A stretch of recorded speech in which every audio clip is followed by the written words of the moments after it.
Hello everyone. हमारा question है the element X Y Z belongs to group 2, 14, 16 respectively of the periodic table. Which two element will form covalent bond? Which two element will form ionic bond? तो element x है, y है और z है. Element x का atomic number 2 है, y का group 2 से ये बिलोंग करता है, ग्रुप 2. ठीक है. अब एक है ग्रुप 14 से बिलोंग करता है और एक है ग्रुप 16 से बिलोंग करता है. ठीक है, ग्रुप दिया हुआ है.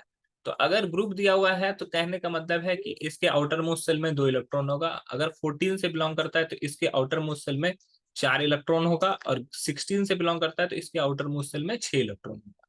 ठीक है. अब यहाँ पर 4 और 6 वाला क्या करेगा? अब हम लोग को क्वेश्चन पूछा गया है, पहला क्वेश्चन है which two element will form covalent bond. Covalent bond कौन बनाएगा?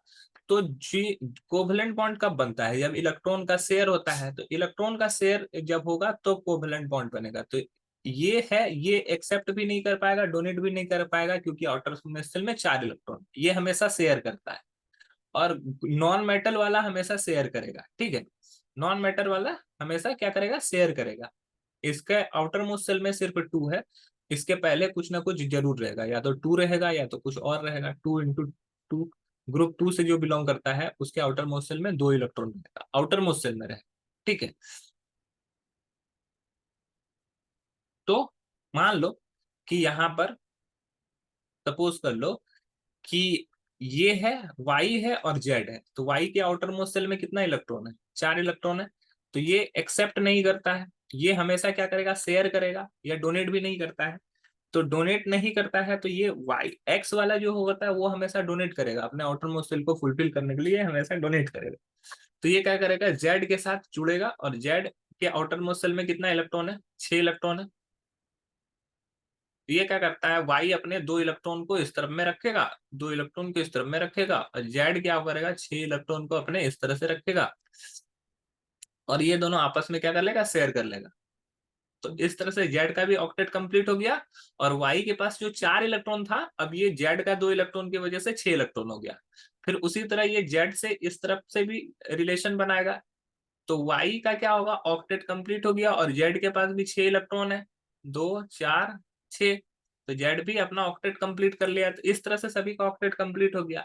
जहां पे इलेक्ट्रॉन का शेयरिंग हो गया, ये क्या हो गया? कोवेलेंट बॉन्ड बन जाता है. तो कोवेलेंट बॉन्ड बन जाता है. तो पहला वाला का which two element form covalent bond. तो Y and Z will form covalent bond.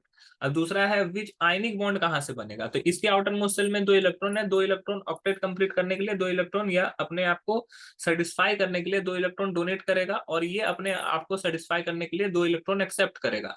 तो एक्स क्या करता है? एक्स के आउटर मोस्ट शेल में 2 इलेक्ट्रॉन है, और जेड जो है इसके आउटर मोस्ट शेल में कितने इलेक्ट्रॉन है? 6 इलेक्ट्रॉन है.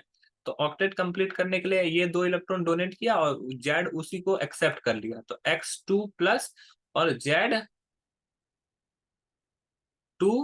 माइनस, ये दोनों आपस में मिलकर एक्स जेड बॉन्ड बनाता है. ठीक है, जो कि आयनिक फॉर्म होता है, आयनिक बॉन्ड होता है. तो हमारा जो लास्ट का आंसर हो जाएगा वो हो जाएगा एक्स जेड. आई होप ये क्वेश्चन आपको समझ में आया होगा. That's all. Thank you.